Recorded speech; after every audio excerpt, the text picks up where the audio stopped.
of the Florida Grade Level Reading Campaign, an initiative of the Florida Alliance of Children's Councils and Trusts. Our state level campaign originated in 2015 and has grown from 10 local campaigns to now 25 campaigns serving 37 counties across Florida. We're generously funded by the Helios Education Foundation and the Bainham Family Foundation, and have thoughtfully utilized their collective $3.86 million in grant funding for strategic statewide system development and enhanced early learning and literacy public policy efforts. Our state campaign is deeply engaged in science of reading-based literacy instruction supports during both in and out of school times, as well as we focus on critical research and data collection of summer literacy supports.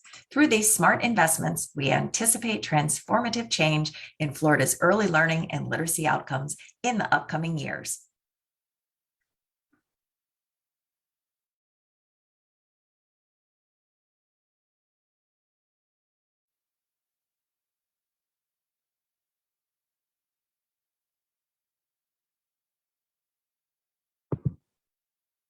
Welcome everyone to today's webinar. My name is Sierra Sanchez and I'll be behind the scenes helping to produce this conversation. We will get started here in just a second with some housekeeping tips.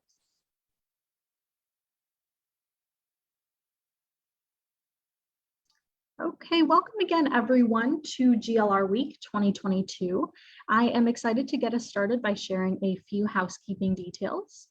First, we would love for you to introduce yourself, so please use the chat box at the bottom of the screen to share your name, city or state, and your organization. When responding, be sure to select both panelists and attendees so that we all know who is here. All attendees are in listen-only mode, but we encourage you to post any questions that you may have during the conversation into the Q&A box. All resources that you see linked in the chat box, as well as a recording of this webinar, will be shared in a follow-up email. Additionally, we are excited to announce that we are offering live ASL interpretation services, and you will see the interpreters on your screen for the duration of this session. We are also live streaming on our Facebook page.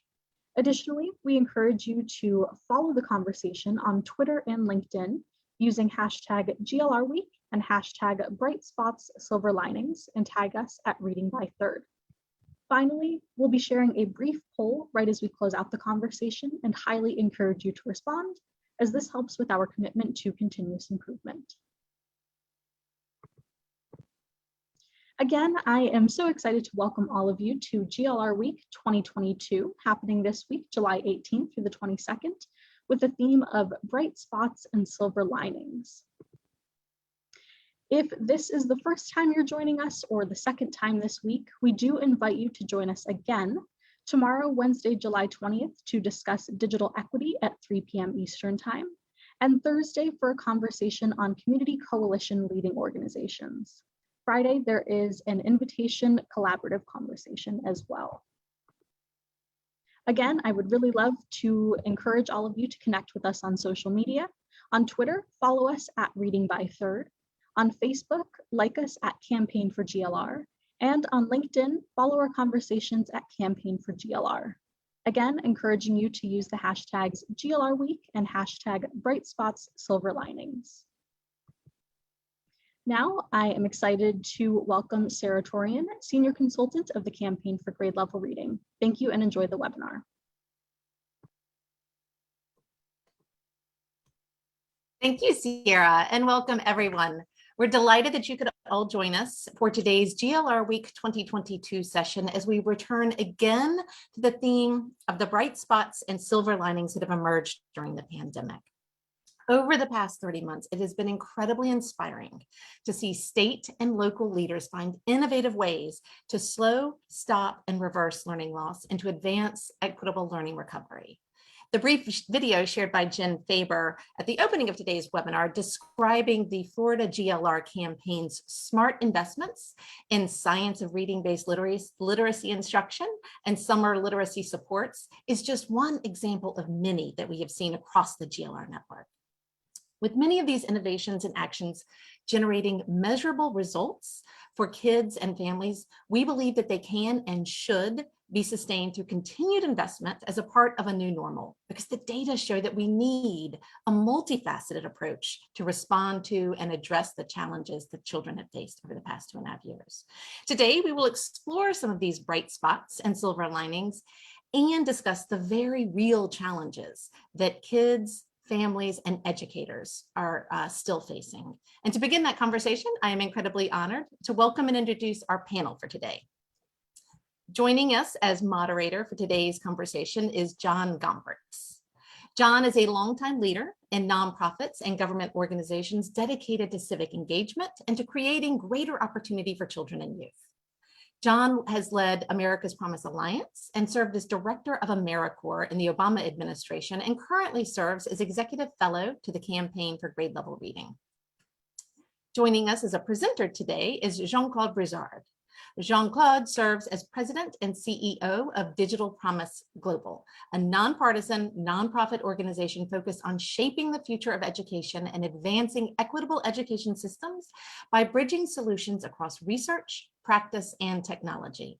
Before Digital Promise, Jean-Claude was a senior advisor and deputy director in U.S. programs at the Bill and Melinda Gates Foundation, chief executive of Chicago Public Schools, and superintendent of schools in Rochester, New York.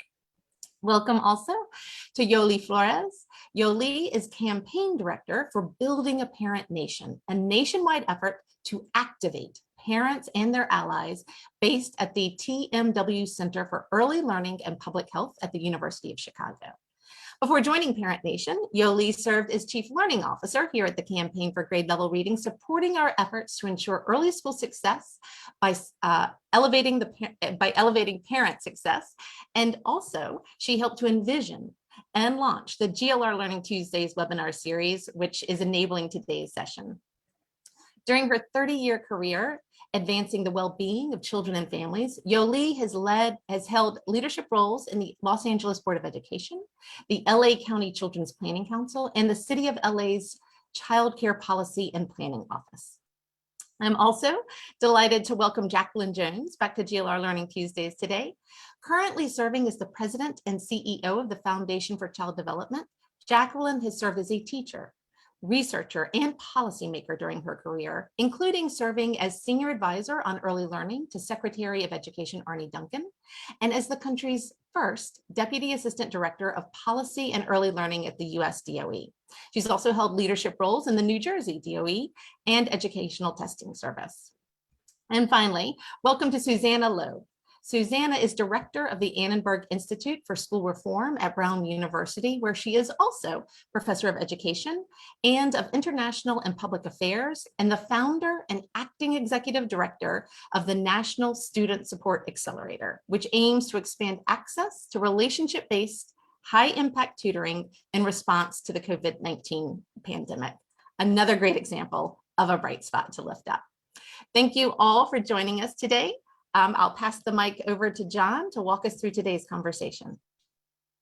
Great. Thanks so much, Sarah. And thanks, Sierra always does such a terrific job putting on these events. So huge thanks to Sierra, who works, as she says, behind the scenes. Also want to thank our ASL interpreters for joining us today and for making this come alive with their hands. That's fantastic. We have fantastic guests today, and I want to just very quickly set out what I hope we can do over the next 90 minutes or so, 75 minutes. This is not about persuading folks that early childhood education or parent engagement or digital access or high touch and high dosage quality tutoring is important for young people, especially coming out of the pandemic.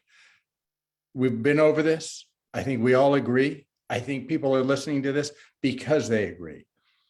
The question is, how do we now execute on these good ideas with excellence? We have, for so many years, disserved, underserved, or mediocrely served people who are growing up in challenging communities, in challenging circumstances. And if we want to break through for kids who are growing up in those kind of conditions, we are going to need to do not just a little bit of all these things, we're going to need to do all these things brilliantly well. Brilliantly well. And we have with us people who are friends of the campaign and who are super experts in all this. So we are very, very fortunate. And these are, as I said, friends of the campaign, so we can press them a little bit.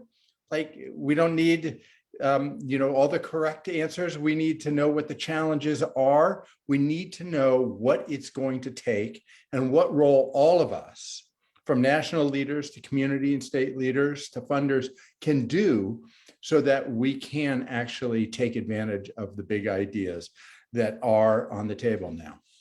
So let's start with a quick review of the current situation. There was just a piece I thought that was both outstanding and depressing in Atlantic Magazine about just how serious the setbacks that young people experienced during the pandemic over the last 2.5 years now have been.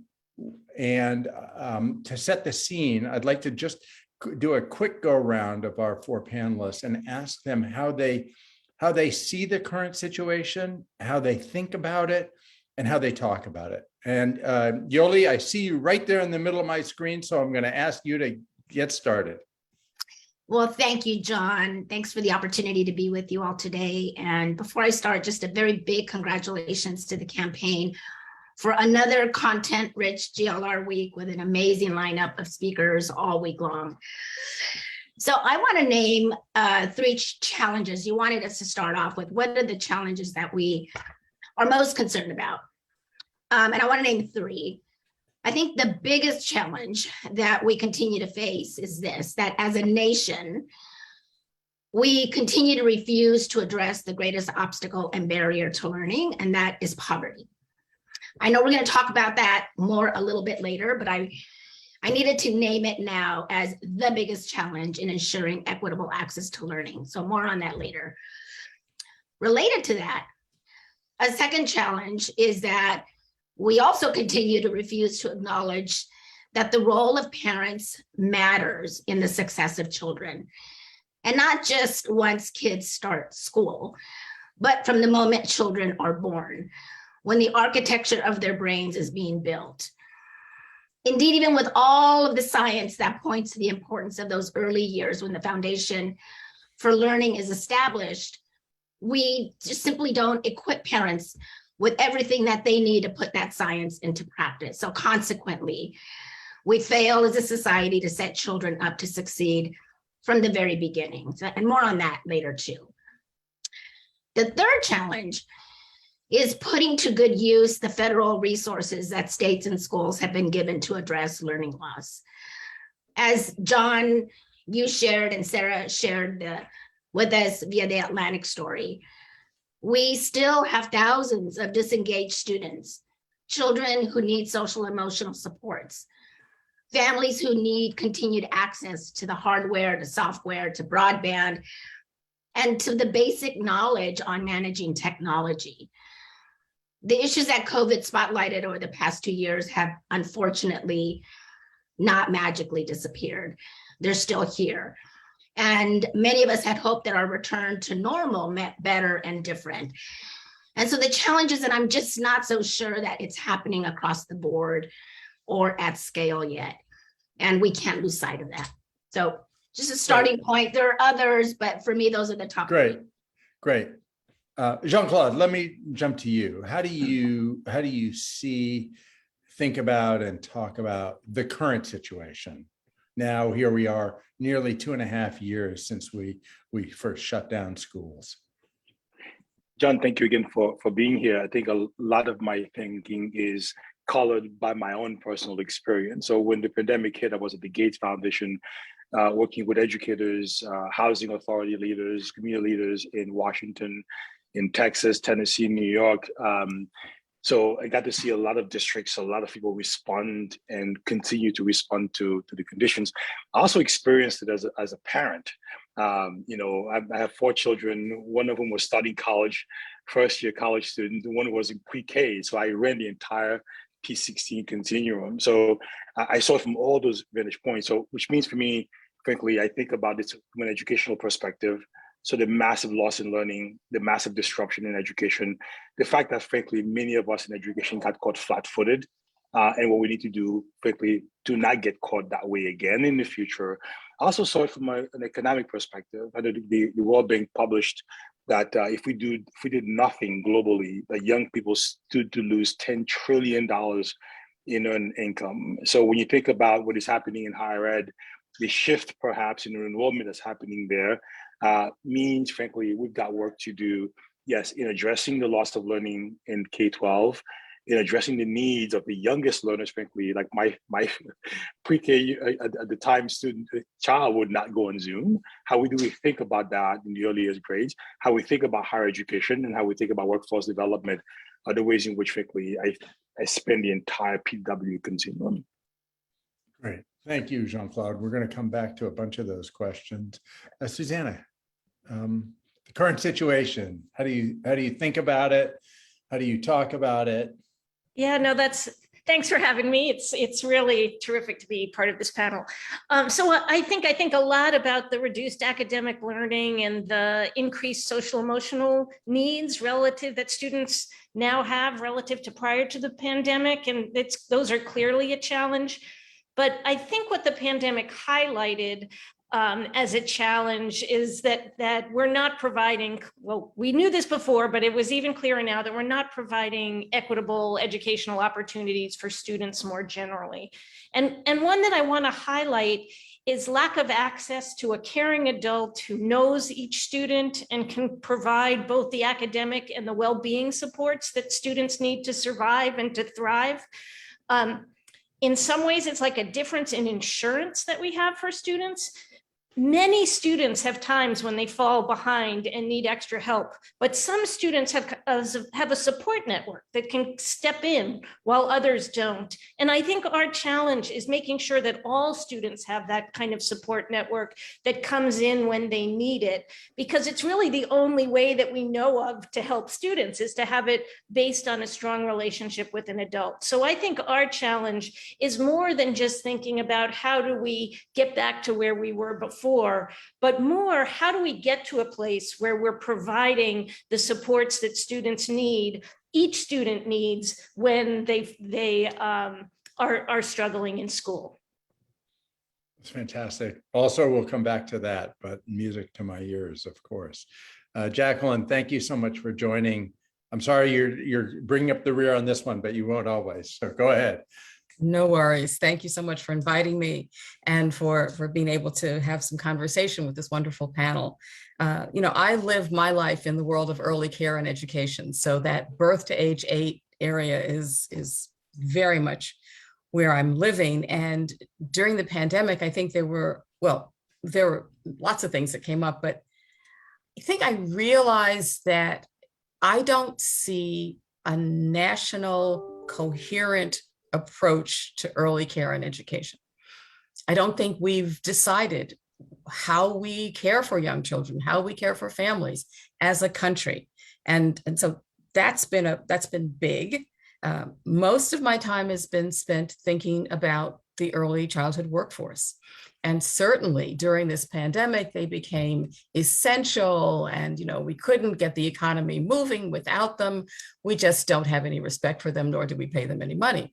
So you could be sort of simultaneously essential and undervalued. And that's been a challenge. We've lost people from this workforce. We see huge turnover, not because people don't like the field or like what they're doing, but they simply can't feed their families. And so this notion of how we treat the people who do this, what I think is incredibly cognitively complex work, is something that we haven't really come to terms with. And we can fund programs, but we always seem to sort of figure out ways in which we're not quite paying the people who work with children a living wage. When people have multiple jobs to support their families and they're working full time, that is I think, quite problematic. We'll talk about some bright, what is it? Bright spots. Silver linings. And I think there have been some, but I think the workforce remains a huge issue. Their preparation, their compensation, their ongoing support. And the other issue that I think, you only had three, I'll have three also. My third is this notion of how we link research to practice. We've got tons of research. I saw a presentation the other day where someone said it takes 17 years for research to actually get into practice. That was terrifying. But what does that mean? What are the questions we're asking? Are we asking the right ones? Are we asking the right people? Do we have everybody engaged at the table to do the right thing? So those are my three. This conceptual notion of, as a country, how we deal with early care and education, the workforce, and linking research to practice. Terrific.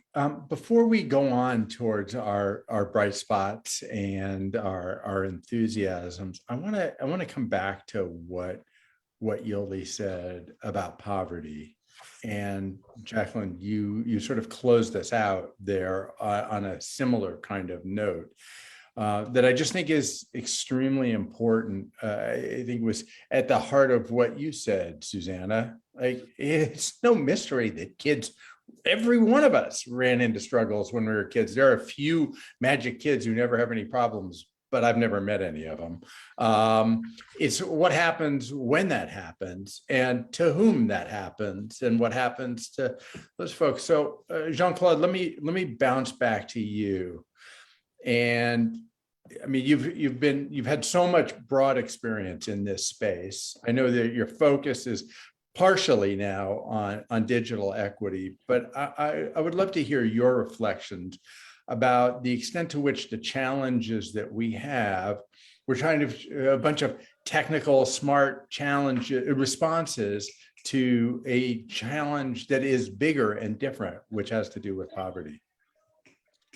John, in fact, if you take a look at our new North Star goals of digital progress, they now talk about this idea of putting young people on the path toward economic security, agency, and well-being. And so for us, that was an acknowledgement that we have to broaden our definition of success to the questions and issues around poverty.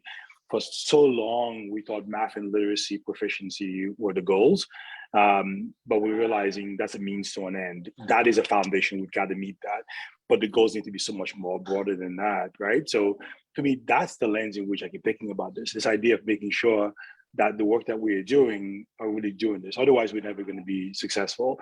There's so much layered beneath that around, for example, how we think of the P16 system, or we think about access to higher education, access to workforce. There's a lot there around talent management, getting the right teachers, the best teachers in the perhaps the most hard to staff parts. I mean, Yoli's work in LA, that was a big part of the kind of effort in making sure that you put your best teachers in the emergency room. One last thing I'll say, John, which has been perhaps a bit of my transformation the last decade or so, is that I've come to really believe, and we can talk about this later on, really believe in community aggregators, people who understand the challenges in education, but all the near sectors that impact student learning. I mean, the neuroscience work is telling us if you don't address all these things, you're never going to get the gains you're looking for. And that means looking at, child poverty, healthcare, again, what the Chen Zuckerberg initiative, my amazing wife, talks about the 6 dimensions of whole child. When you look at all these, you can begin to understand the work, yes, is about education, but it's also about healthcare. It's also about housing. It's also about everything else that enables a young person to be able to focus in school and actually do well. And John, can I just say that I think is one of the most important learnings in the last 2.5 years, is that people who always thought that, children weren't succeeding in school, that was the fault of the school, the fault of the teacher. And, I think hopefully we've grown to understand that learning and achievement requires a whole bunch of things. Again, starting at birth, Jacqueline and I always start there. But what I see, for example, in LA is people understanding that at the table, you need housing, you need mental health, you need after school supports, you need transportation. You've got to think more holistically about what children need if we're going to truly help them succeed. We cannot continue to be siloed. And I think not only did we learn, but we saw people in action coming together in a way that we hadn't before. Yeah, I mean, it's interesting. I'm going to come to you in a second, Jacqueline and Susanna. It makes me think of John A. Powell and the way he talks about sort of this notion that everybody actually needs the same thing, right? Some people have a whole bunch of it just because of their circumstances. Other people don't. It's not different what people need. I think we've typically thought, oh, people need different things because they have different circumstances. I think we're going towards a direction in which, oh, wait, obviously all kids need essentially the same things. And it's just their access to them is radically different. Jacqueline, you touched also on this notion of poverty as being part of what's going on. And I think we just want to hold this up and be really explicit with it. I think, maybe we all do need the same thing, but poverty means that we're in different places needing the same thing. Right. And poverty really is the context in which many children and families live. And we can understand child development, we can understand what works, but if we don't understand the way poverty has an impact on food and shelter and education and health, it all matters. And so one of the things we've thought about a lot in our funding of research is, as we're asking research questions, what's the context in which that research is going to be carried out? Right. How do we start to think more, not just about whether or not one group of kids gets a higher score than another group, but why? What are the conditions in which they live? And so I guess the pandemic and just sort of life has led me to believe that context is everything. And if poverty is part of that context, if we're talking, and if we're honest, we're talking poverty, racism, discrimination, prejudice, all of those things, then we've got to think broader. And we've got to understand not just what children need, but how they need it and who they are, and come to that with a great deal of humility, I think, and really start to not just design good research, but to connect with those communities and sort of ask them, what do you need? How can we support you? How can we use research as a tool that will support the needs of communities that find themselves disenfranchised and disinvested in? I think it's a mind shift. I think it's a huge mind shift for research, but I think it's going to be necessary if we're really going to meet the needs of kids. Can I just jump on that for us just a quick second? I mean, what Jacqueline just said, I think really resonates. We have a structure we launched last year called the Center for Inclusive Innovation. And what that pushes very simply is exactly what Jacqueline is describing, that when you think about research to practice, you center community in that work. We talk about having content experts and context experts sitting side by side and solving for some of the biggest challenges in education. But this idea of centering community, making sure that the research questions being asked are in context, we have found to be critical. And again, we're finding more and more funders in the US DOE to be getting more and more interested in that kind of construct. Yeah, Susanna, I appreciate that. Jean-Claude, exactly. Susanna, what you were saying about like all kids need help, it goes to again, John A. Powell's thoughts about targeted universalism. Some kids get help because they have parents who have a lot of resources and agency and all those things. And other kids are, first of all, in more complicated circumstances, they need help with whatever, and it's not as accessible. How do you, as you think about deploying human capital to provide support for individual young people and sometimes for their families, how do you think about this barrier of poverty?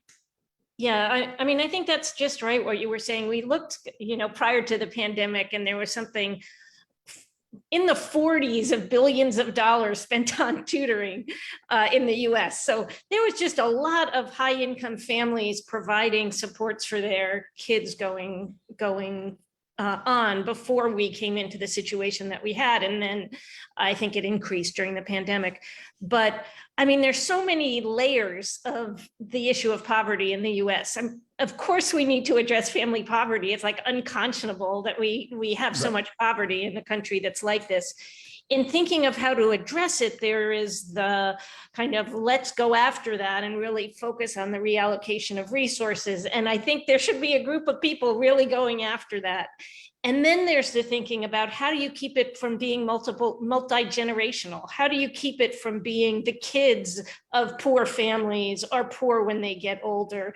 And maybe there's a way of thinking about that, given the kind of political constraints that we have on pure resource allocation right now. And I really think what everyone's been saying here is just right, that kids need all of these kinds of supports. They need the healthcare and the food and the housing. I don't want to get away, of course, from the fact that they also need good schools. And because I think that is it is a way that's been acceptable really to the US population to support schools. It's just that we need to come together and do it better. And that probably takes more resources as well, but it's in the ballpark. And so I think that that we have to be hitting this in multiple ways, that we're set in a place where we shouldn't be. It's a really non-ideal situation. And then what do we do with it is what is kind of where we are. And I think we all have kind of similar ideas and come at it from different points. Yola, you raised this issue initially, so I want to come back to you for the last word on this, and then we'll move forward. I guess I'll tie a bow on this one, but maybe we'll come back to it. I don't know. And it's actually one of the innovations that I was going to share. So maybe it's a good lead in to that next segment. We actually have just proven to ourselves as a country that we know how to end child poverty or family poverty. We actually did it in a 1-year period, and that was with the extended child tax credit, which dropped poverty by 50% for children living with families. So I think that the urgency here is to not let Congress off the hook. I don't intend for this to be a political conversation, but it needs to be a political conversation. We somehow found the political will within a constrained moment in time, and then we lost it. And I think it's that we just weren't serious about ending child poverty. And I think that is going to require massive public push on our leaders to hold Congress accountable for ending poverty. We can do it. We saw that we can. We've just now reverted back when the child tax credit ended at the end of the year.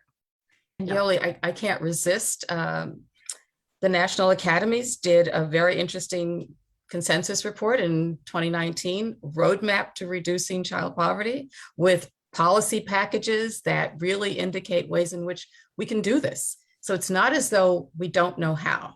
We've run the models, we know what it looks like. How do we get there? Sarah, I would love it, Sarah, if you could enter the link to that webinar we had, Jacqueline, on at GLR webinar on that report. It was probably one of the best because it really laid exactly what you're sharing, the models, how we get there. And this was before COVID. Yep. So, you know, it actually, I think it's what it helped inform and get that piece of legislation passed for that 1 year. But we need to, you know, we can't lose sight of that piece of work. So let me be slightly provocative now as we also move into talking about some of the bright spots and the responses that we saw, which is, I 100% subscribe to what you just said, Yoli, about the importance of the child tax credit, tried to do work on it, so forth. Shocking that it didn't stick, right? But there's something to learn from that. We all saw the articles, childhood poverty dropped by 50%, but apparently nothing happened that was profound enough for people to rise up and say, oh, we have to have this. Like the observable, feelable difference for not only those who are recipients, but that this made for a better society, a society that works. Somehow, now look, it was a short period of time and that was possibly dumb, but people didn't experience that. And so they didn't demand that it stuck. We're talking here about a lot of really smart ideas, from early childhood to digital equity, to high quality tutoring, to parent engagement. And we know that there are a bunch of resources out there right now to pursue these ideas. But my current obsession is, if people don't experience that things get a lot better for them, for their kids, and for their communities, these ideas won't stick. The money will run out. Nobody will demand, oh no, we can't not have that anymore, because this is what it's going to take, I think. So this is why I'm so stuck on this notion of executing with excellence, so that people experience something that is to them observably different, and they want to continue to have that. So with that, let's talk about some of the actual progress we saw, the innovation, the ideas, and the possibilities that we saw during the course of the pandemic. Jacqueline, I'm going to come to you first. In the world of early childhood care and learning, what did you see, and what are you now pursuing as things that unfolded during the pandemic that hold great promise going forward? When the pandemic began and the workforce was pretty much decimated, I mean, people were just shocked. Yeah. And they started thinking about, what do people get paid? And then they were shocked again, because they're getting paid minimum wages. So we've known that for 40 years. And I think that notion of the economy coming back, but not the people who care for and educate young children, was an incredible impetus for states and municipalities to suddenly think we need to do something. And I say suddenly, but it's not really suddenly. So if you take the District of Columbia, that has now childcare staff who are going to receive some supplemental payments, and their recommendations that assistant teachers getting $10,000 more, lead teachers $14,000, and then ways in which they'll fund programs directly, so they'll have some sustainable way of raising salaries. That's great. It also took it's the long game that they've played. So this is years and years of work to get to a point where it was suddenly important. So it's that, opportunity and preparation meeting, and there you are. So, and you think of the state of Virginia, that's as we had on the other webinar, that's looking at how do you figure out how you decrease the turnover in staff in childcare centers. And so they're playing with models that look at how much money do you give people to really just to start to stabilize the workforce, because turnover is a disaster. So there's a lot of that going on. I'm particularly heartened by a group of funders who have gotten together, and their perspective is, in addition to lots of other things, there's a whole narrative change that needs to be made around the early care and education workforce. Mm-hmm. There are these mental models that say anybody can do this work. It doesn't really matter. It's probably the family's responsibility anyway. Why would government get involved? And a shift around that. And so they've put their resources together, and they're hiring folks who have a lot of experience. Some of them, John, to really start to think about a national campaign to shift that narrative around who these people are, that this is a complex task. As we think about this connection to research and practice, I see a lot more conversation around research practice partnerships.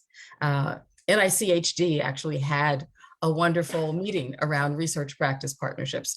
And that is the shift that Jean-Claude was talking about. It's not just we'll connect some researchers to some policy people. No, it is giving the communities, giving the practitioners agency and voice in what kind of research is going to be done. We have a new project at the foundation with it that's an indigenous RPP.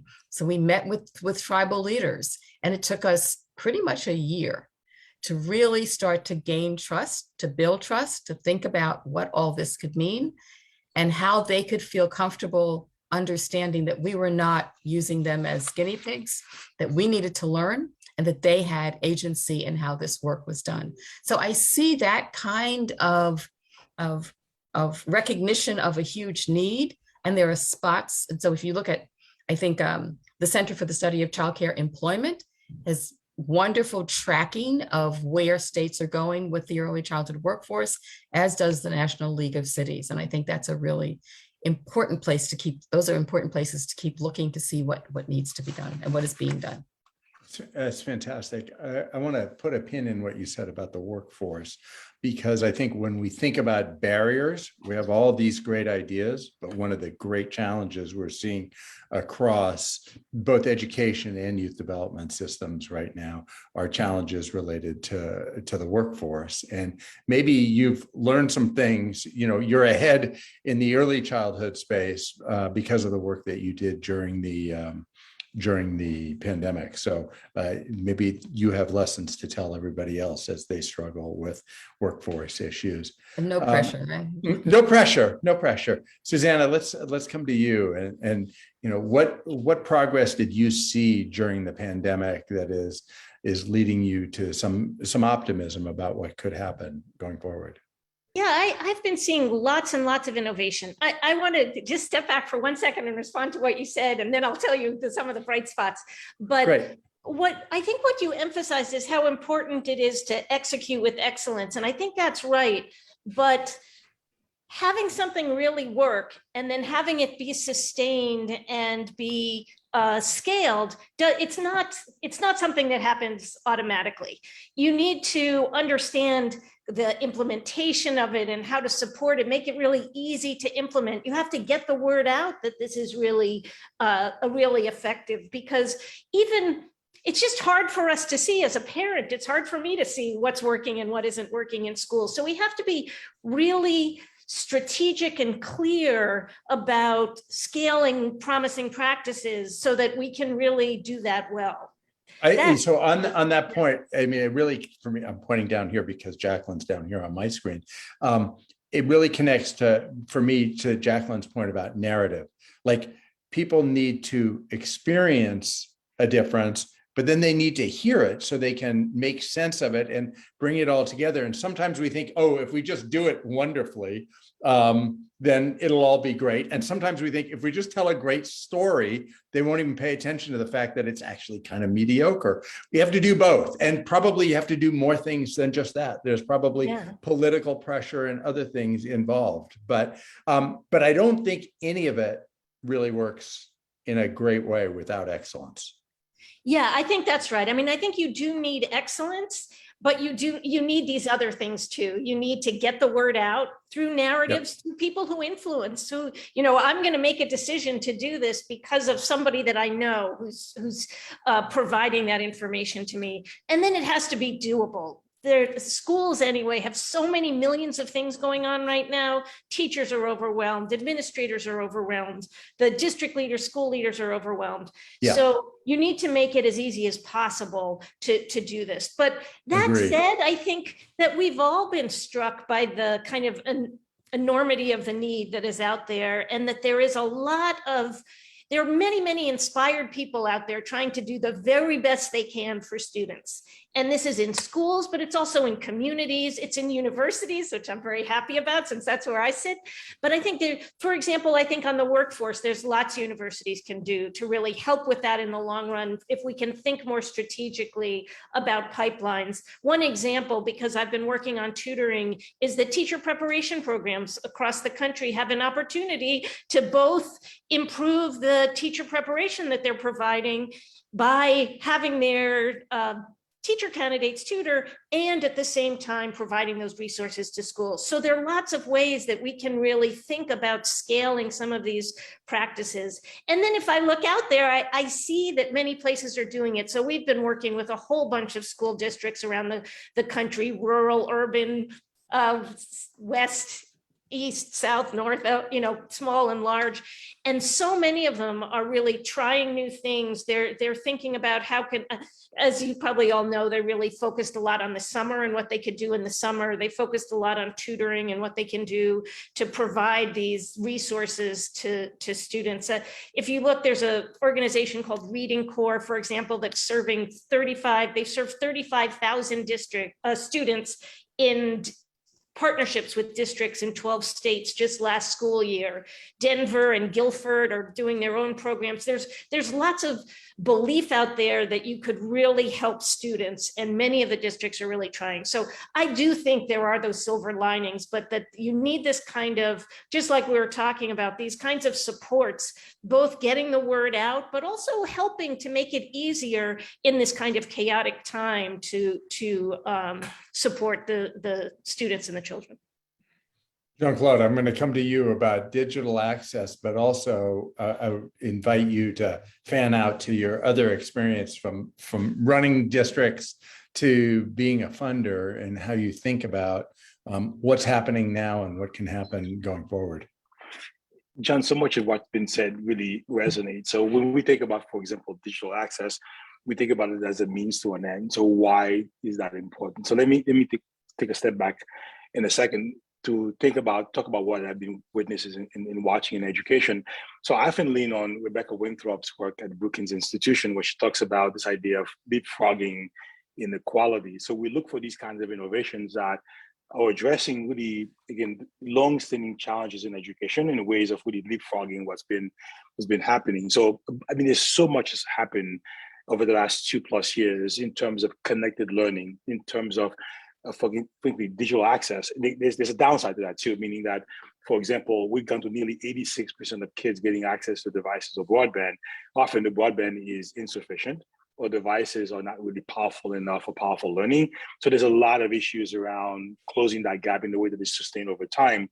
We've seen some amazing innovations taking hold around the student record, the learner employment record, which shifts agency to the student versus the institution. Imagine having a student record that carries with you for life, where your work record, your employment record is yours, which gets into, Jacqueline, the issues around credentialing that can support early learning workers.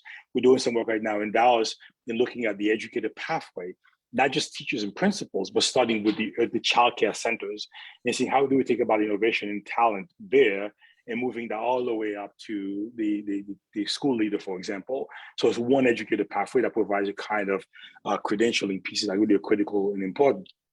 There's a lot there around digital transformation in education that can begin to help us really understand how we leapfrog the connections between the social, emotional, the cognitive. We used to think academic was this big, cognitive was this big. Now we know cognitive must be this big. Academic is the other way around. By the way, the early childhood workers and the special educators have known this for a long time, how important these things are. Now in general education, we're beginning to really understand, actually learn that. I talked about the 6 dimensions of the whole child, right? So academic, cognitive, physical, mental health. Now we understand what that means in terms of really doing the work to support young people. Ton of efforts around the neurosciences, but sort of pulling back a bit to perhaps some of the more global challenges, which we think could be had. The $65 billion that the Biden administration is being pushed into states could be a way of closing the digital gap once and for all. But it's got to be done smartly. I think it's part of the challenge. And the digital learning gap, we talk about very often a digital promise, which is technology to what end, and how do you really layer on the teaching and learning process, all that is really critical and important. But if we're just like really going about more macro lens, coming back to this idea of putting people on the path toward economic security, you have to think about how the workforce needs to respond to this, how you connect education to employment to make sure, again, that people are on that path toward that kind of piece. But, one of the lines I hear often during the pandemic is that the pandemic has laid bare. It seems to be how everything starts, every report you read. But the question is, what does that mean exactly? And what do we do about it? It comes back to this conversation of connecting different sectors, together to really support and the whole individual, the families, in making sure making what happens. So I've seen some things, for example, in Washington State, in the Seattle area, where African refugees begin to shift curricula in school systems, demanding that the history of, you name the country that's supplying folks here in the US, that shows up in the history curriculum. I saw success happening because parents had a visibility into the pedagogy, the curriculum they never had before, and are beginning to demand change. But bottom line, which is, again, what needs to happen here is the inertia has to continue. And the question is, how do you get the kind of advocacy to make sure that the stories are being told, that people understand, yes, that we went down by 50%, but it needs to be maintained, and closing the poverty gap, poverty levels in the US. What I often find is that we tend to live in echo chambers. We talk to each other. We don't make sure that we are pushing the right kinds of stories out of all of this and shaming the politicians to make sure they do the right thing, and giving them the solutions as well too. But more importantly, I've seen amazing efforts in pushing politicians, shaming them into the right thing to support communities. Last thing I'll say, John, very quickly, is that I've seen these aggregators, like the Commit Partnership in Dallas, when they stand together and do things, it gets done, because they know how to manage Austin and they know how to manage Dallas ISD to make sure the tool that actually exists. But you need a kind of independent third-party organizations who have those tentacles everywhere, who can push both on the practice and the policy construct to support what is happening in communities. That's fantastic. I want to come back to that, Jean-Claude, in just a second to talk about what communities can do, because a lot of the people who are listening today are leading community efforts or leading state efforts. But Yoli, let me come to you. I think it's possible, arguably, that the thing that we saw most clearly in the pandemic was the role that parents play in supporting their young people's, their kids' learning and development. And I think it gave us a window into some possibilities that have a potential great unlock for the parents and for the kids. So I'd love to hear what you guys saw and what you think it means. Yeah, I mean, if there was ever a silver lining, that was it. And that was the appreciation that, sort of emerged given what was happening with children having to learn at home, with parents needing to be involved, but the appreciation of teachers for families, for parents, but also the appreciation of parents for teachers, and what it takes to teach. I think it created a very new reality that I hope we are building on, that the relationship between parents and teachers is so critical, and that we now can see how we can manage that better. I want to share just very briefly on that point, the work that we saw emerging because of the appreciation between parents and teachers. There's an organization called Parent Teacher Home Visits. I happen to be on their board, so I know about their work. But they've been working with districts to promote parent teacher home visits. And they shared and have looked at all of the ways in which schools that had a better, more immediate ability to connect with families when schools shut down were those that had established those parent-teacher home visits, because there had been a relationship, there had been trust that had been built. And we now see there's a number of school districts that I could point to, districts that are building off of that, because they are beginning to see, and hopefully will stay focused on that parents can no longer be on the outside. Right. That this idea of parent engagement is really about parent relationship, and about parent trust, and about parent space, and about sharing parent power. And that when you do that, when you honor that, kids actually do better. I see that the videos. You want to go ahead and show these videos a second, Yoli? Because I'd like to bridge this conversation into. I think we're all persuaded and we're all in heated agreement, and we have an audience today of state and community leaders, and I really want to ask each of you what state and community leaders who are already persuaded of the importance of all of what we're talking about today, what they need to be doing right now. So go ahead, Yoli. Let me set the context for what the folks are seeing on the screen right now. We're going to show you 3 very, very, very short videos. Very short. 15-second videos. But my hope, our hope at the TMW Center is that leaders across this nation, and I mean all leaders that have any relationship to the well-being and success of children, that all leaders begin to understand that for children to succeed, their parents need to succeed. But more than understand, leaders need to act. As Dr. Dana Susskind points out in her new book, Parent Nation, we have the scientific argument, the economic argument, the moral argument. What we need is public and political will to push for a society that truly puts children and families at the center, which is why we've launched the Building a Parent Nation campaign. And it gets to your point, John, about why aren't we demanding more? Why have it, we were talking about the child tax credit at the time, but it's because we have not created the spaces to bring parents and caregivers and allies together in a way to demand better for them, but for their children. So I want to share with you the message that we're building into this campaign and what we hope leaders across the country will amplify, but then do something about. And they're the messages that tell us why the role of parents matters so much on all kinds of levels. So let's go through these 3 quick videos and I think you'll get the message.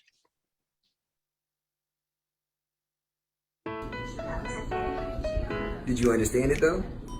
No. Okay. What our nation has, lots of devoted parents. What our nation needs, better ways to support them. Like paid leave for the early days that go too fast. The potential of children depends on support for their parents. It takes a nation, a parent nation. Really? I thought the same thing. We think a lot alike, huh?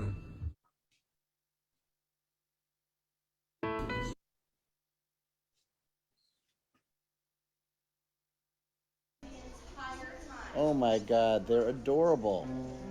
So brave. They are, aren't they? I'm learning how to spell, and I think I do it right. What our nation has, lots of devoted parents. What our nation needs, better ways to support them. Like flexible work schedules for moments you can't redo. The potential of children depends on support for their parents. It takes a nation, a parent nation.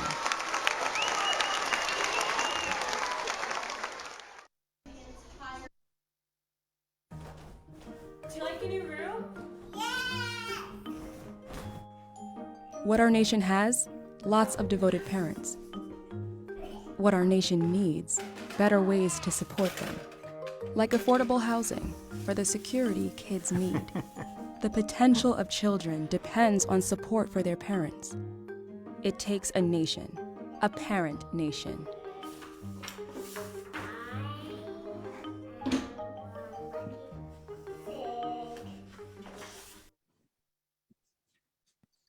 Thank you for letting me show those. And I'll put in the chat more about the campaign, about the parent villages we're building to create the demand that we were talking about earlier. Great, great, great. Jacqueline, I want to come to you. Question on the table is, okay, we all agree, and some of us are sitting in places on this Zoom call, and other people are sitting in communities and thinking about what they can do to drive for more equitable learning opportunities for kids in their communities. And so talk about what at a community level folks can be doing on the early care and learning for kids. So I'm going to frame this in the way we've thought about it at the foundation as a kind of dual pronged approach. We are very much focused on supporting policymakers to lift up these issues around the early care and education workforce. And that's the sort of governors and state legislators and all that. But we're also looking at grassroots organizing. I just want to remind you that nothing moved the field so quickly as realizing that these essential people were not there. There was a realization that I don't have a place to send my child, and that I think got some things moving. So at that level, I think the word agency keeps coming to my mind. Mhm. This notion of people understanding that they have agency, that they have the ability to make some change, to think for themselves, to speak for themselves. And I think that we have taken that away in many cases from children, from parents, from communities. And so we have a group of people who make decisions, sort of organizations. But if you're at the community level, that realization that you have power, that you can make your wishes known, who's speaking for me? And I think that's an important question for folks. Who has my back, if you will? Who is putting out there the notions that I have? And so when we do webinars, it's wonderful to have lovely organizations that have worked for 50 years on these issues, but you need somebody who understands the field. So I would say to those folks who are sort of in the trenches and doing their work, look to see what's going on in your community. What are the real needs? Who are the people who are supposed to be speaking for you? Are they really? Are they promoting the kinds of? And so if it's a principal, then you ask your superintendent and the state, what are you doing? If you're a community-based organization, are the folks who are supposed to be representing you actually speaking for you and representing what you really want?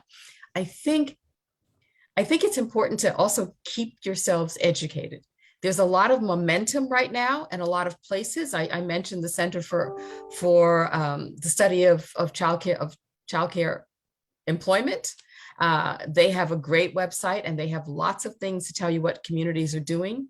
There's the National League of Cities, lots of places where mayors have been really working with communities. They have a website that can help you understand what it is that those folks are doing. So keeping educated about what's going on, but also realizing, and I think we've been kind of dancing around this, that implementation is really hard. And implementation isn't just modeling exactly what some other place did.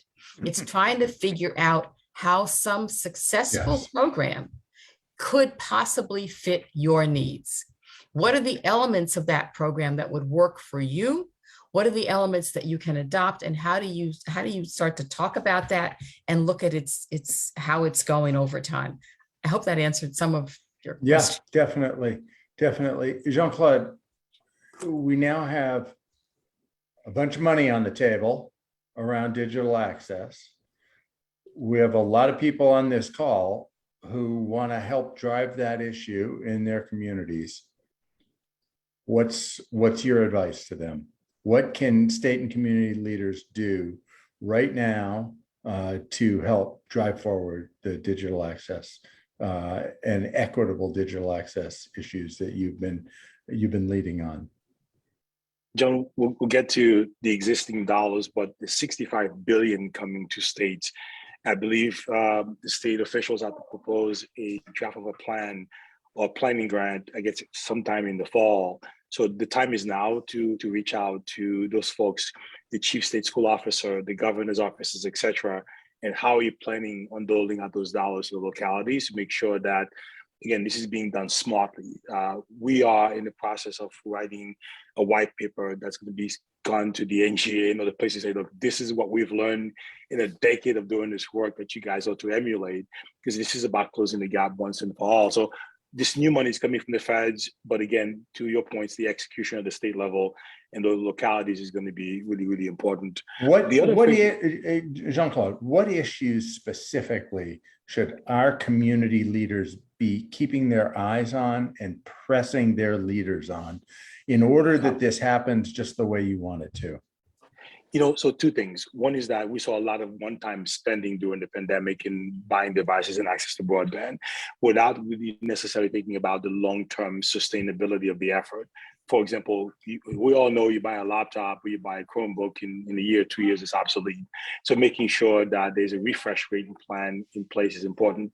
The second thing around broadband access, having a device without full access to the internet, to broadband is almost meaningless.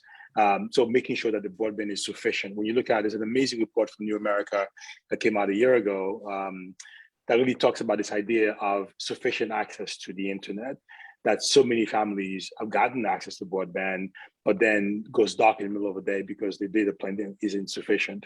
All these are critically important. So watching and making sure that these elected officials and or these appointed officials, like the state chief, are putting plans in place to make those things happen really well. And that can be done through the school system, right? That through the Board of Education superintendent to push up to the governor's office, say this is what we need in making those things happen. But the most important thing around this is not the technology, but the technology to what end? When you think about all the educational issues that need to be addressed, how are you thinking about technology being leveraged to further the academic and non-academic development of young people, right? So it's not just a device, but making sure the teacher development is there, making sure the academic plans are in place that leverages technology and not just another toy that's put in the classroom. We call that the digital learning gap. So all that can be done through the school districts to push up to the state level to making sure those plans are actually what in place. One last thing, John, on all this is that there's been existing dollars. I mean, the FCC, many people don't know, fund this kind of effort every single year. So when Verizon, T-Mobile, and everything else get access to the space, there's also money being pulled to support state efforts around digital access. So before the pandemic, this has been there. So making sure that those dollars too are being spent in a way that's smart in supporting the effort. Again, that could be all the way to workforce development is being done smartly. One last example, and this is perhaps germane to New York State, but New York has this thing called the New York State textbook law that requires districts to buy textbooks. Look, most publishing companies have now rebranded themselves as ed tech companies. Digital first is how they talk about this. Yeah, these archaic laws still exist. So those can be changed as well. These are millions of dollars every single year that goes to school district where the folks' hands are tied to actually buy antiquated books. So there are existing laws, existing funding from the FCC, and new dollars coming into the states that can really be leveraged to do wonderful things for districts if, again, the message and the plan is done well. And I would push on the masses. You can do this through your district. You can do it directly with the governor's office or the state chief. Make sure that your voices are heard so that the plans, when they go out sometime in the fall, I believe they do sometime in the end of September, that those plans are cogent and really addresses the long-term needs of digital access for young people. Jean-Claude, do you have a resource, a workbook for communities about what they should be asking for? And if so, will you post it in the chat? Yeah, I'll put some things in the chat. We're actually developing a resource guide now. We just met again this morning and make sure this goes out to governors and state chiefs before the plans are actually due to make sure they understand what we've learned in a decade of this kind of effort. There's a lot of work being done by a few of us to make sure that people have access. Great. I think that people in our network would love to be equipped with some key points and some places to bring those key points around making this a success. So Susanna, before we go on, I was talking to a gentleman I met in London a few weeks ago. He's in Uruguay. Do you know during the pandemic, they went from 25% of classrooms having technology to 100%. They closed the gap in Uruguay. If Uruguay can do it, I think America can do it too. Outstanding.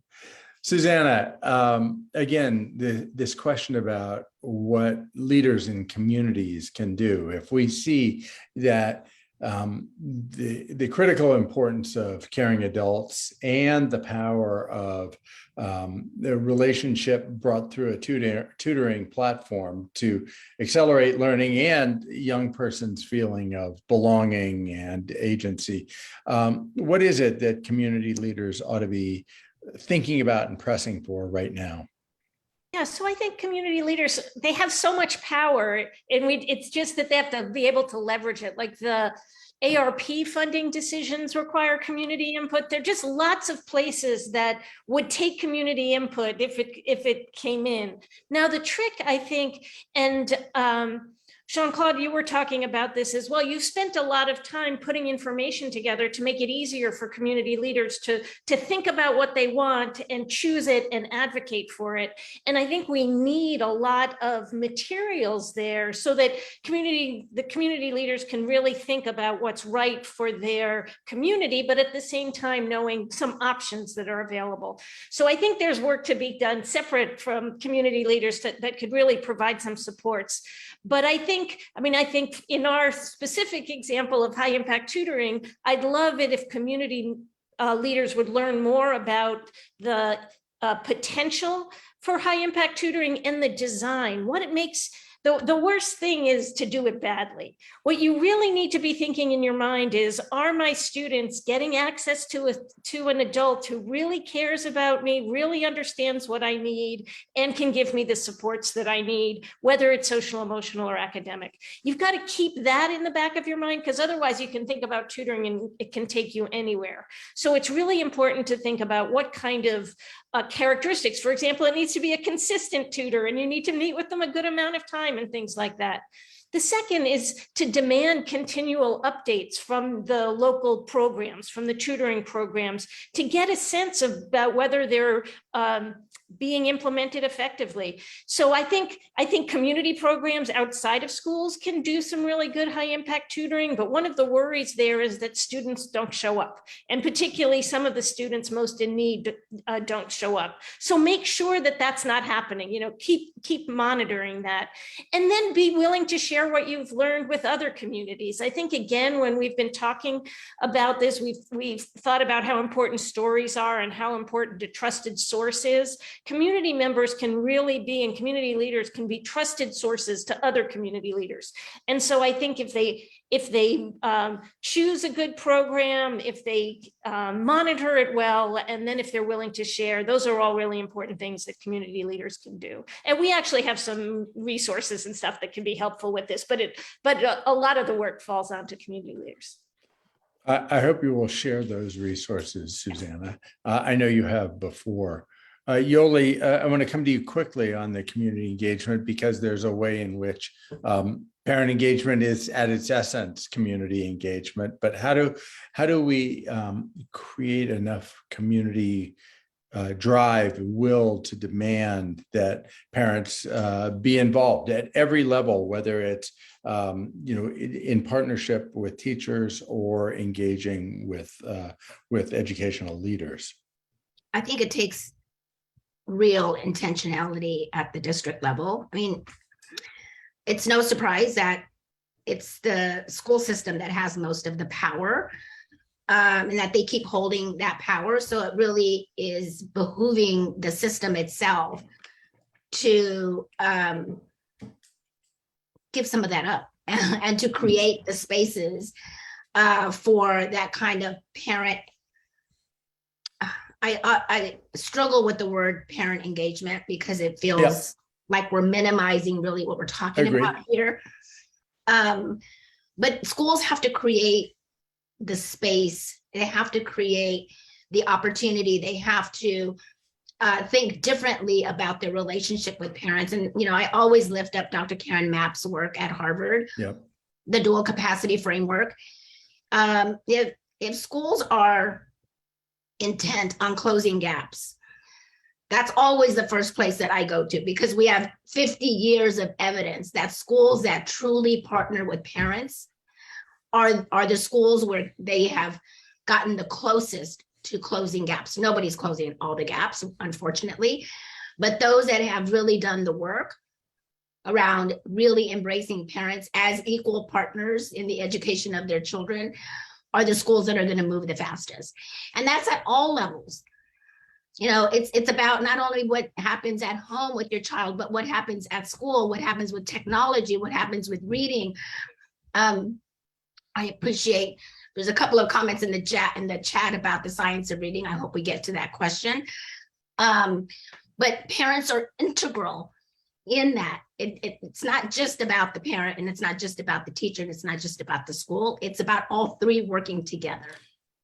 Yeah, I mean, I totally subscribe to what you're saying. And I would also say that in the history of humankind, people don't love to give up power. other people have to take it. And I think it goes back to something that Jacqueline said earlier. We have to find the ways to encourage and make space for people to take back some of that power, because power structures and people who have power just don't love to give it up.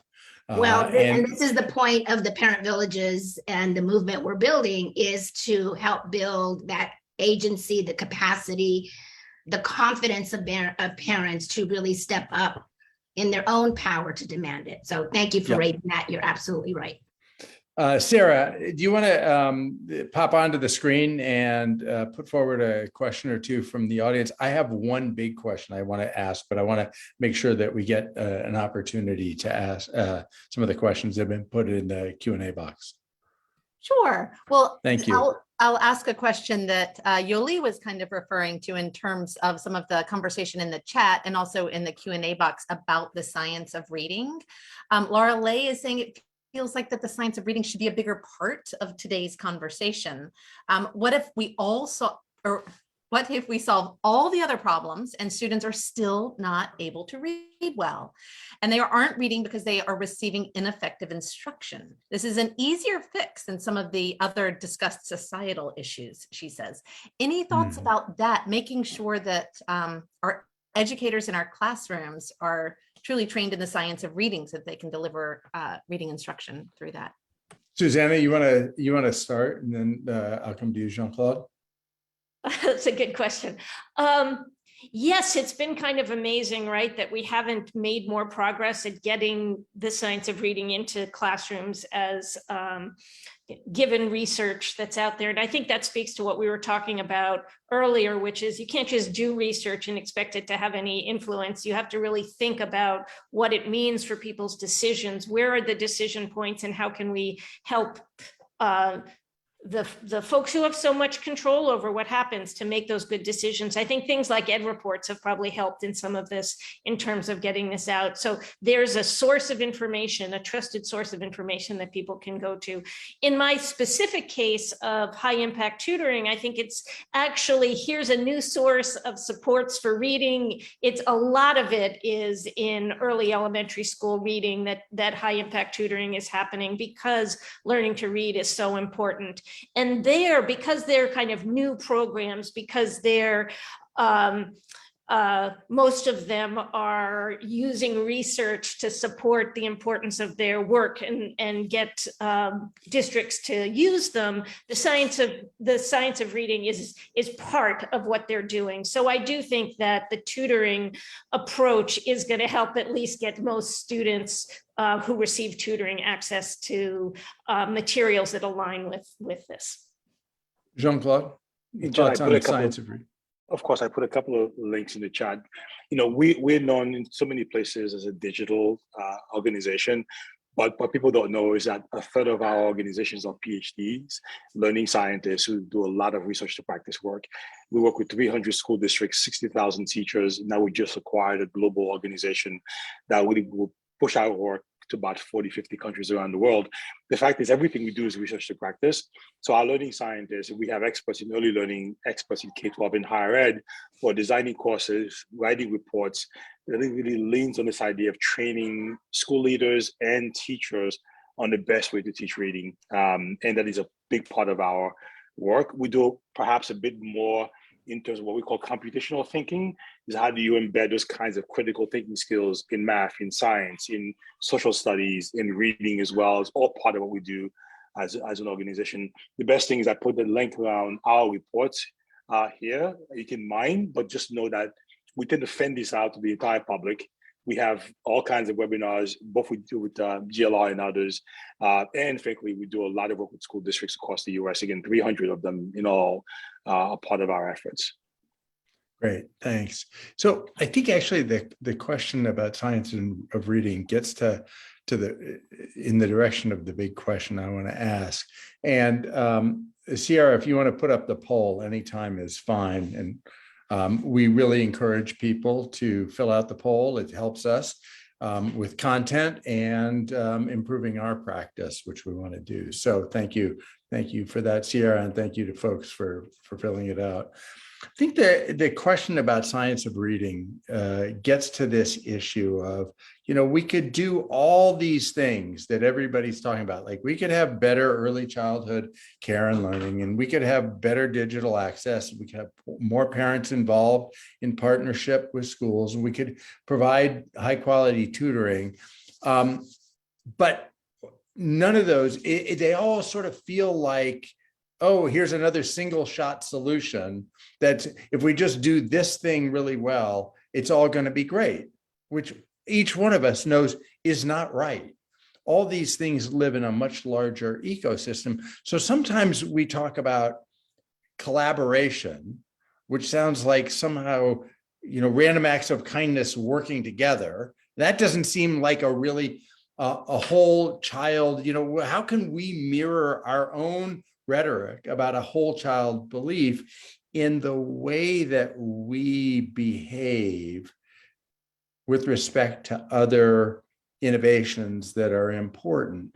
So I'm curious how, Jean-Claude, you think about digital access right now. You have all these learning scientists also, but how are you thinking about early childhood, and how are you thinking about parents, and what do you think about tutoring?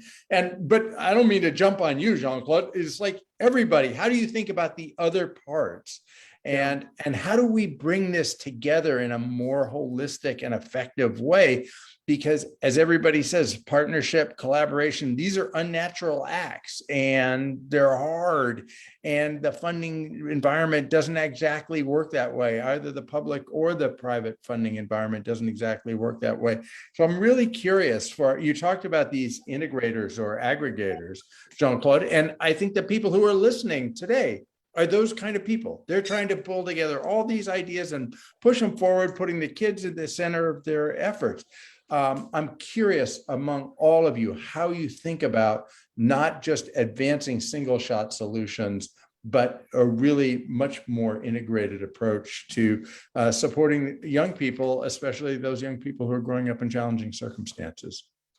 So I'll quickly start. That was a big part of my effort when I was at the Gates Foundation. We went in looking for how communities are moving kids from pre-K through post-secondary.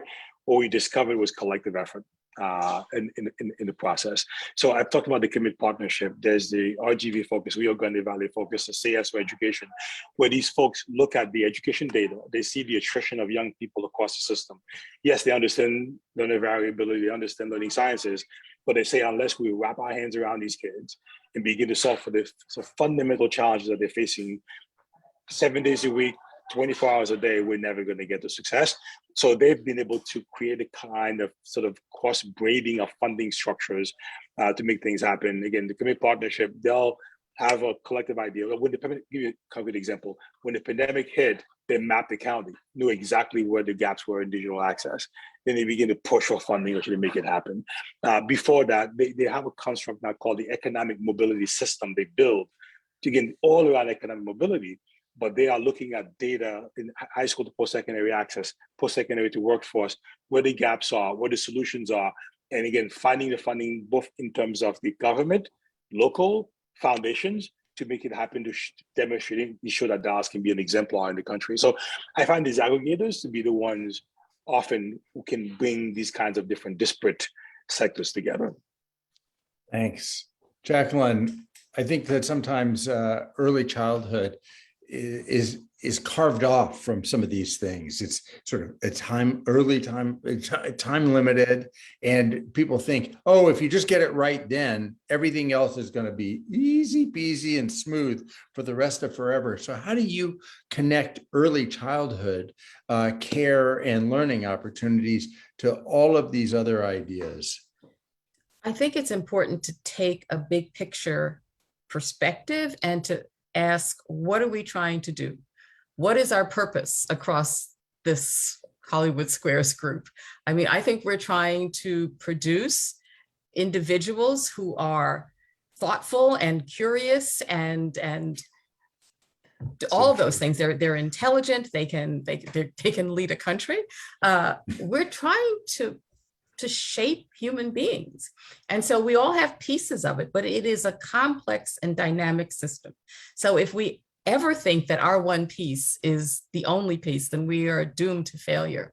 So when I look at early childhood, I see that as a really critical period of development, but it's setting the stage. And so there better be some really good K-3 work going on, and some good middle school and high school and good colleges. So it has to all be connected. You choose where you wish to sit and where you wish to exercise your energy, but you have to see the whole picture, so that if I look at early childhood, I'm thinking there are parents and teachers and communities. We've got early learning standards and health promotion. We've got a ton of things that have to happen. My spot may be the workforce at this moment, but that doesn't mean that I don't have to keep my eye out as see where is it that I can make more connections? Where is it that we can think about how this ladder will go? So I think that for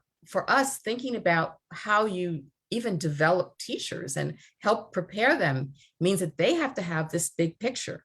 And so if you prepare teachers who see their role as partnering with parents, who see their role as partnering with other professionals, who see themselves as committed to the communities in which their children live and grow, you have to take a bigger picture. I think that the tragedy in our work is that we are siloed in ways that are just detrimental to children. Somebody asked a question about, what happens if we do all of this and children still don't read? I think if we do all of this right, they will flourish, they will thrive, they will be just fine, because we want the kinds of parents and teachers who are focused on that. Academic achievement is not secondary to anything. It is one package. So I see myself working at the early stages of development, but I know that life has to go on, and there better be a good place. So I'm perfectly willing to pay property taxes in New Jersey to support good school systems, the highest property taxes in the country. But I do mean that. I think it is. Yep. I think we look at little pieces. We don't look at the complexity of it, and the complexity is not a bad thing. It's the reality. Yep. And I think we have to face that. So, Susanna, I don't think you could find in the whole country a more ardent enthusiast than I for high dosage tutoring, relationship-based learning. And I confess that I could be a person who would say, well, look, everything else can go wrong. And then here comes the great tutor who's well prepared, and boom, magically everything gets better. That's a fantasy, obviously. So I'm curious, but I think tutoring has that sort of, oh, here's the single shot, perfect silver bullet that's gonna solve everything. So I'm curious how you think about working with other parts of youth development and schooling and the supports around kids, so that you don't become sort of that magic silver bullet, which is false. Yeah, that's right. I mean, lots of things in schools matter a lot. What's funny for me being on this call is that I have kind of these weird areas of focus in my research, which is the early childhood workforce, the supports for parents, and then I've done some stuff on digital learning. So I feel like this group just fits very nicely with the kind of research that I do. But I think there was an opportunity with the pandemic to really think about what students who had gone through, had disconnected from school, had lost some different kinds, what did they really need? And then there's a lot of funds that come with it as well. So this was really a great time to think, like, what can we do with this that can be really transformational in the long run? And so I think it was a really good time for that, but that doesn't mean that having high impact tutoring work relies on having a school system that works, relies on having good things going on in the classroom and a curriculum to link to, and a data system that provides the tutor with information about what the student needs. There are lots of things that are needed there. So unfortunately, education is a super complex long-term undertaking, and no one thing is going to matter. But I do think there's things that we can share, like the importance of a close an adult who knows you well, that can kind of follow us through lots of things. The other learning that I've had recently is that there's lots of people out there that see programs that are available to everyone and that are opt-in, that means equal access. And it really doesn't, because the people, the folks who take it up are going to be, at least for students, they're going to be the ones who are already engaged, who know how to use the system for their benefits, and others who really need it won't. So there's a learning that applies not just to what I'm working on right now, but to all these other situations as well. Just giving information broadly to all communities is not going to help. You need to know whom you're talking with. And so I think that we can work well together because we understand the importance of what each of us does, but we can also learn a lot from each other, because what we're experiencing in one place applies in many, many cases to the other places as well. Thank you. Thank you all. Wow, what a tremendous group of friends and advocates and teachers for all of us. Hugely appreciate each of you joining us for this special GLR Week session. And thank everybody who joined us today. Wonderful. Thank our ASL interpreters and Sarah and Sierra for doing a terrific job in putting this all together. Just a huge appreciation. Sarah, I think I will turn it back to you, and then we have one more marvelous video that we want to share with the crew. But Susanna, Yoli, Jean-Claude, Jacqueline, thank you all so much for joining us today, and for all that you do for the space and for kids. Yes. Thank you all so much. This has been such an amazing conversation. I hope you're able to see all of the kudos that you are all receiving in the chat box. So thank you all so much for joining us. Thank you to all of you who joined and listened in and engaged in the chat box in this conversation today. I hope you'll continue to join us for more GLR Week 2022 sessions. We've got I just posted the links in the chat. We've got state sessions, 20 different events happening in 18 different states. And we've also got 3 additional plenary sessions that CGLR is hosting Wednesday, Thursday, and Friday. Hope you'll join us for those.